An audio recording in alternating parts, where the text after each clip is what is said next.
Researchers at a firm that spent years studying thousands of high-net-worth and middle-class families found something that surprised even them. By the time wealth reaches the second generation, the grandchildren of the people who originally built it, roughly 70% of it is already gone. By the third generation, that number climbs even higher. This is not primarily a story about bad investments or market crashes. The research is remarkably consistent on this point. The overwhelming majority of that lost wealth disappears because of poor communication, family conflict, and a lack of preparation, not because of poor financial decisions with the money itself. In this video, I want to walk through exactly why this happens and then spend the rest of our time together on the 7 specific documents that, A, done correctly, well in advance, are what actually determines whether a family's wealth survives the transition from one generation to the next. This applies whether you're passing down a modest paid-off home or a more substantial estate. The mechanics are the same, and the stakes, for your specific family, are exactly as real either way. My name is Lucian Vale. I've spent years studying estate planning and generational wealth transfer, specifically the practical, on-the-ground reasons families succeed or struggle when it's time to pass assets from one generation to the next. I want to be clear about something before we go further. This video is educational, not a substitute for working with a qualified estate planning attorney for your specific situation. State laws vary significantly, and the details of your family's circumstances matter enormously. What I want to give you today is a clear map, so that when you do sit down with an attorney or with your own family, you understand exactly what you're working toward and why each piece matters. Let's start with why this happens in the first place. The research on this is consistent across multiple studies conducted over several decades, and it points to the same handful of root causes again and again. The most commonly cited factor, accounting for the largest share of lost generational wealth, is a breakdown of trust and communication within the family. This means heirs who didn't understand why decisions were made, who felt blindsided by an inheritance plan they never knew about, or who simply weren't prepared, emotionally or practically, to manage what they received. The second major factor is heirs who simply weren't prepared, financially, emotionally, or practically, to receive and manage what was passed down to them. A home, an investment account, or a business handed to someone with no context, no instructions, and no conversation about what it took to build it often doesn't survive long in that person's hands, not because they're careless, but because they were never given the tools to manage it well. A third factor, and this is the one most directly tied to today's topic, is the simple absence of proper documentation, or documentation that's outdated, unclear, or contradicts itself across different accounts and paperwork. This is where wills, trusts, and beneficiary designations come in, and it's where families that do plan correctly diverge sharply from families that don't. Here's why I want to spend real time on this, rather than rushing through it. A family doesn't need to be wealthy in the traditional sense for any of this to matter. A paid-off home, a modest retirement account, a life insurance policy, and a handful of personal belongings is exactly the kind of estate where missing documentation, unclear instructions, and family miscommunication cause the most damage, proportionally, because there's less margin for error and less professional structure already in place compared to a large, professionally managed estate. This is exactly why I want to walk through the 7 specific documents that address each of these failure points directly, not as abstract legal concepts, but as practical tools that prevent the most common, most damaging mistakes families make.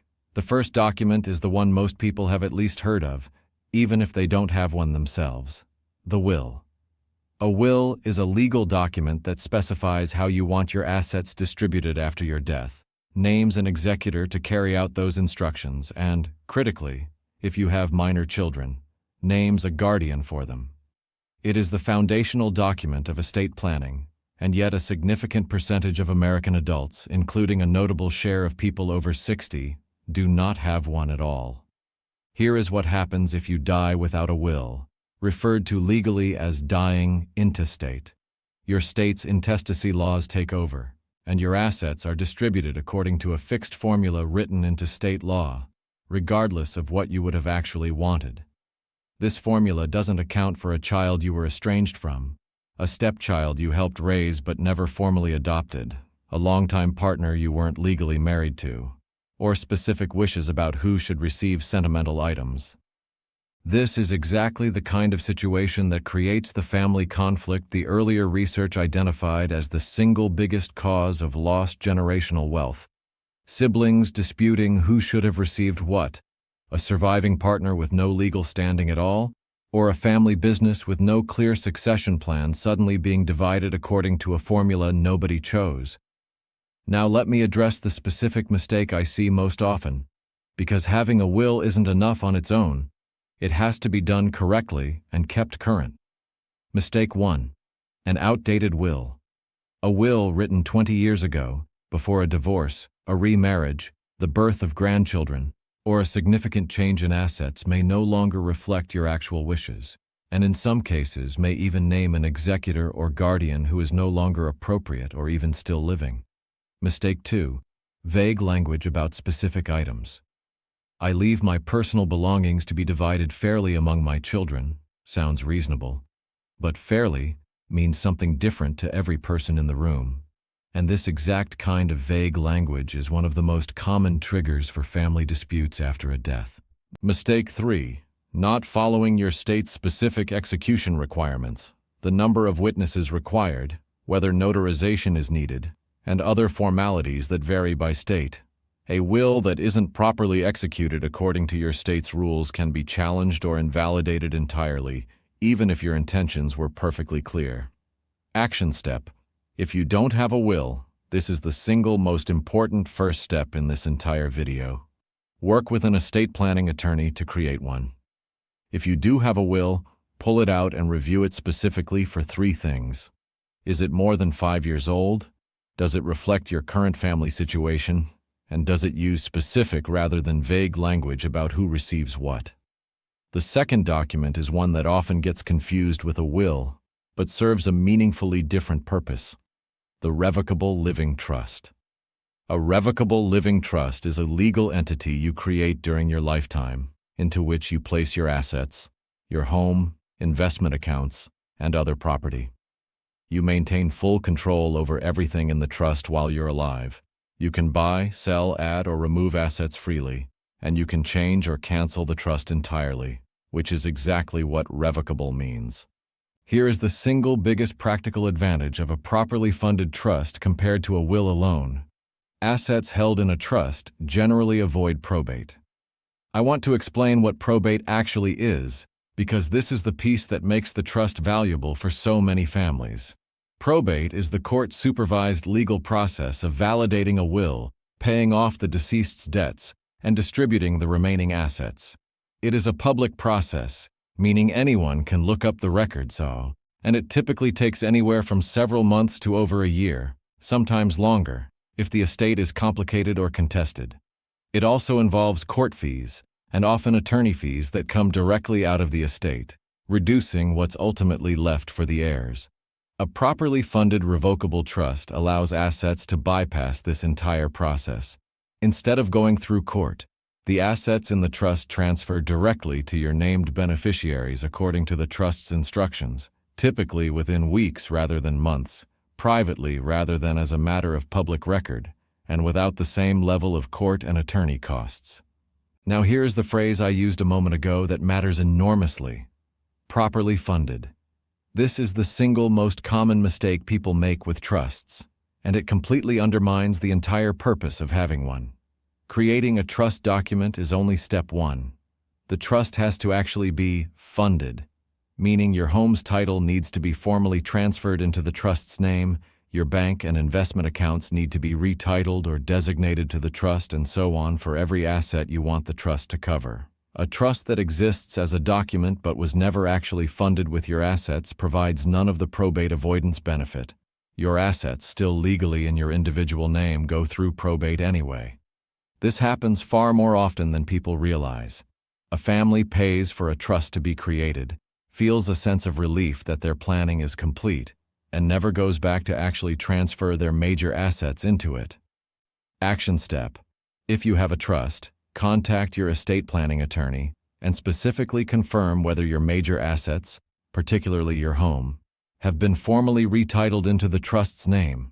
If you don't have a trust and you own real estate, especially in more than one state, or you have a meaningful amount of assets you'd like to keep private and move through probate quickly, this is worth discussing with an estate planning attorney. The third document addresses a completely different situation than the first two. Not what happens after death, but what happens if you become unable to manage your own finances while you're still alive. A financial power of attorney designates a trusted person, your agent, to manage your financial affairs if you become incapacitated, whether due to illness, injury, or cognitive decline.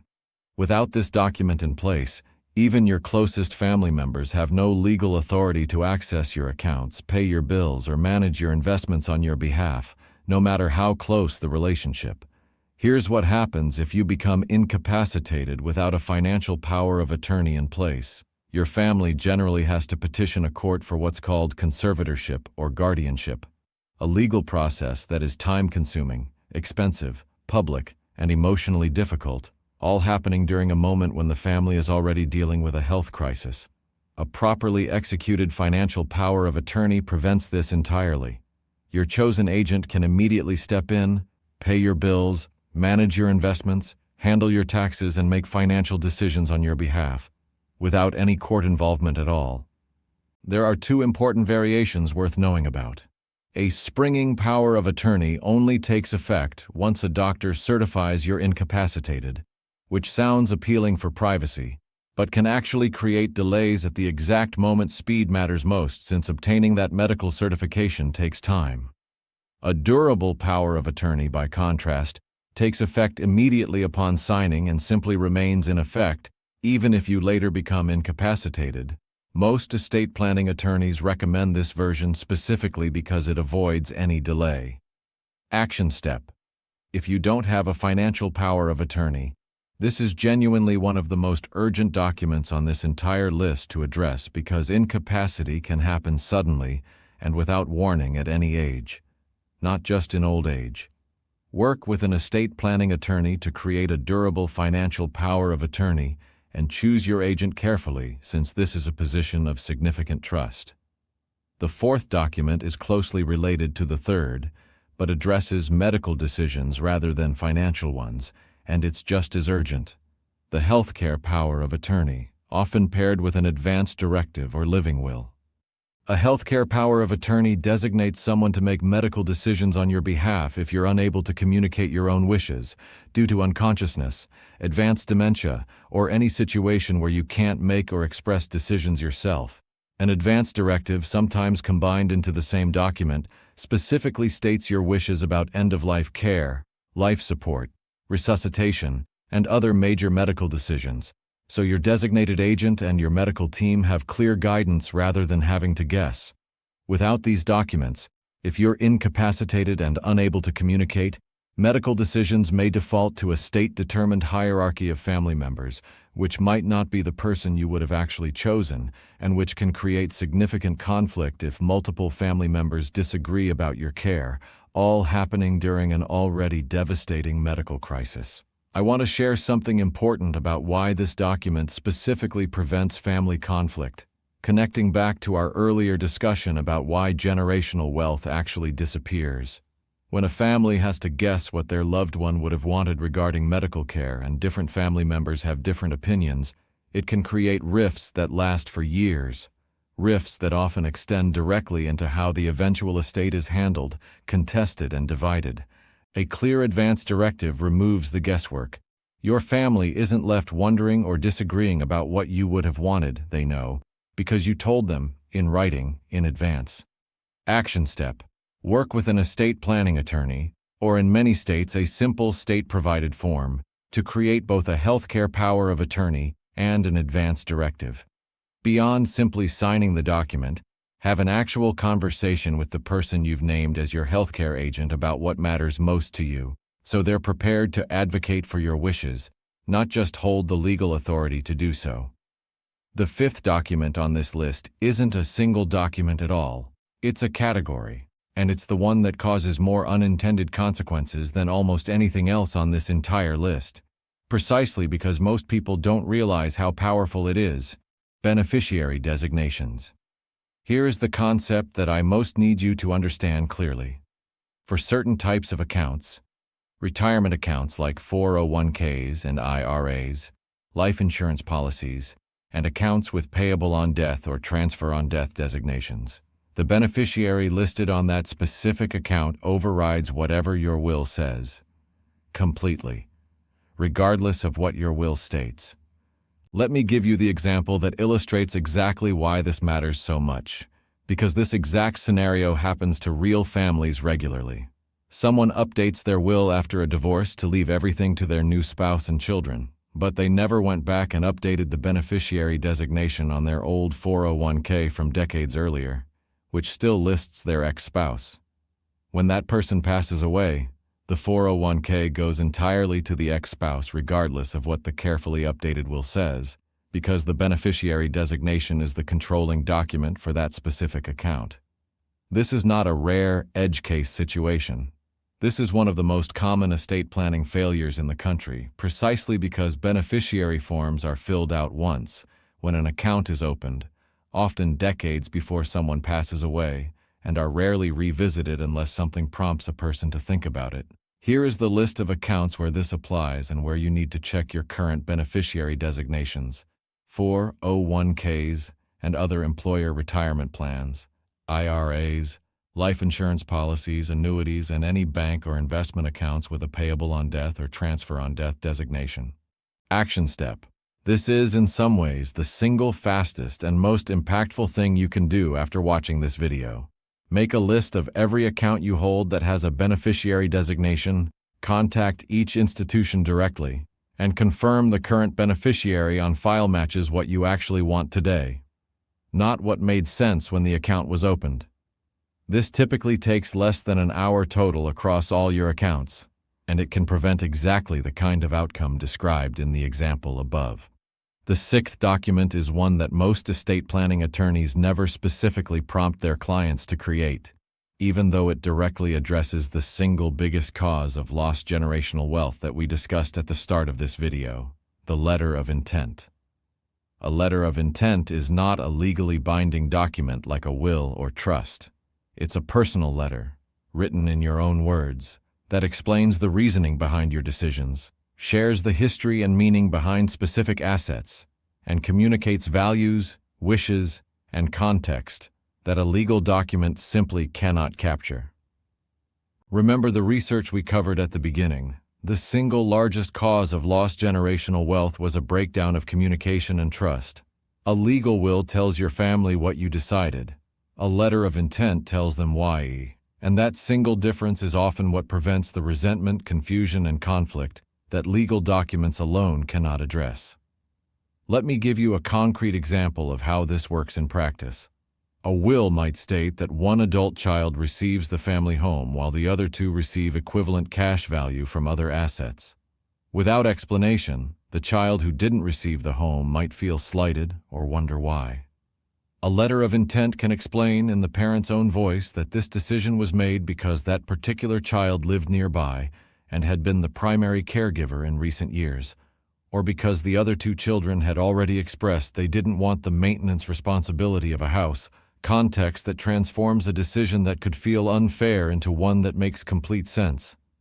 This document also serves a deeply practical purpose beyond preventing conflict. It can include things like the location of important documents and account information, guidance on caring for a family pet, wishes regarding funeral arrangements, and other practical details that don't belong in a formal legal will, but that your family will genuinely need. Action step. Set aside time. This doesn't need to be completed in one sitting to write a letter of intent. It doesn't need to be formal or polished. It needs to be honest, specific, and in your own voice, explaining the reasoning behind your major decisions and sharing what matters most to you about how your family moves forward. The seventh and final document addresses a problem so basic and so common that it's almost embarrassing how often it derails an otherwise well-planned estate: a complete asset inventory. Here's the scenario, and you may already recognize it from your own family's experience. A person passes away, and their family begins the difficult process of settling the estate, only to discover they don't actually know everything the deceased owned. A forgotten bank account at a smaller institution, an old life insurance policy from a job decades ago, a safe deposit box nobody knew the location of or had the key to, digital accounts and cryptocurrency holdings with no recorded access information at all. There is genuinely unclaimed property sitting with state treasury departments across the country right now, totaling billions of dollars nationally, much of it from exactly this kind of situation. Heirs who simply didn't know an asset existed, so it was never claimed and eventually escheated to the state. A complete asset inventory solves this directly. This is a single, organized, regularly updated document, or even a simple spreadsheet, listing every account, every policy, every property, and every significant asset you own, along with the institution, the approximate account number or reference, and basic contact information. This single document doesn't need to include sensitive information like full account numbers or passwords written in plain text. Many people keep that more sensitive detail in a secured password manager or a sealed document referenced by the inventory, but it needs to exist somewhere your executor or family knows to look, and it needs to be specific enough that nothing important gets missed. Action step: set aside an afternoon to create or update a complete asset inventory. Tell your executor, your spouse, or a trusted adult child exactly where this document is kept. Whether that's with your attorney, in a secure home location, or in a password manager, because the document is only useful if the right person knows where to find it when the time comes. Now that we've covered all 7 documents, I want to address something just as important as the paperwork itself: actually having the conversation with your family. Remember what the research told us at the very beginning. Communication breakdown is the single largest cause of lost generational wealth, larger than poor investment decisions, larger than market conditions, larger than almost anything else combined. You can have all 7 documents perfectly executed, and if your family doesn't know they exist, doesn't understand the reasoning, or is blindsided by the contents after you're gone, you've only solved half the problem. Here's a practical approach to having this conversation, because I know for many families, this topic feels uncomfortable, even taboo, to bring up directly. First, you don't need to disclose specific dollar amounts or every detail if that doesn't feel comfortable for your family. The goal is for your family to know that a plan exists, where the documents are located, who's been named in key roles like executor and power of attorney, and the general reasoning behind major decisions, not necessarily a complete financial disclosure. Second, consider framing this as planning for your own peace of mind, rather than a conversation specifically about death or money. Something like, "I want to make sure everything is organized and that you all know where things are, just so nobody has to scramble or guess later." This framing tends to lower the emotional temperature of the conversation considerably. Third, if a single sit-down conversation feels too overwhelming, consider breaking it into smaller pieces over time. Perhaps starting with simply telling your family that you've completed your estate planning and where the documents are kept without necessarily walking through every detail in one sitting. And fourth, if you anticipate genuine conflict, for example, if you're treating children differently for specific reasons, or blending a family with a new marriage, strongly consider having an estate planning attorney or a family mediator present for at least part of this conversation. A neutral third party can help the conversation stay constructive rather than becoming personal. I want to address one more situation directly, because I know it applies to a significant number of people watching this video. What do you do if you're the adult child and your parents are resistant to discussing any of this? This resistance is extremely common, and it usually comes from a specific, understandable place. Discussing estate planning can feel like confronting mortality directly, and some people genuinely find that too uncomfortable to engage with, even when they know intellectually that it's important. Here's an approach that tends to work better than direct pressure. Instead of focusing the conversation on death, focus it on protecting them from a worse outcome while they're alive. Specifically, the financial power of attorney and healthcare power of attorney we covered earlier. Frame it as, if something happened to you tomorrow, an accident, a sudden illness, Who would be able to step in and help legally? I want to make sure that's clear for your protection. This reframes the conversation around their own protection and autonomy, rather than feeling like it's about what happens after they're gone. If direct conversation continues to be difficult, sometimes sharing a video like this one, as something you watched and found informative, rather than a pointed message, can open the door more gently than a direct conversation initiated by you. And finally, recognize that you cannot force this conversation, and pushing too hard can sometimes backfire and create the exact rift the whole process is meant to prevent. Plant the seed, make the resources available, and revisit it periodically with patience. Here is your complete action checklist. All 7 documents. 1. If you don't have a will, this is your first step. If you do, review it specifically if it's more than 5 years old or your family situation has changed. 2. If you have a trust, confirm directly with your attorney that it's actually been funded, your major assets formally retitled into its name. An unfunded trust protects nothing. 3. Create a durable financial power of attorney now, regardless of your age, since incapacity can happen unexpectedly at any stage of life. 4. Create a healthcare power of attorney and advance directive, and have an actual conversation with your chosen healthcare agent about what matters to you. $5 this week. Go through every account with a beneficiary designation, retirement accounts, life insurance, payable on death accounts, and confirm the beneficiary listed is who you actually want today. 6. Write a letter of intent explaining the reasoning behind your decisions and what matters most to you, in your own words. 7. Create a complete asset inventory, and make sure someone you trust knows exactly where to find it. The families who successfully pass wealth and, just as importantly, values, stability, and connection, from one generation to the next, are not the families with the most money.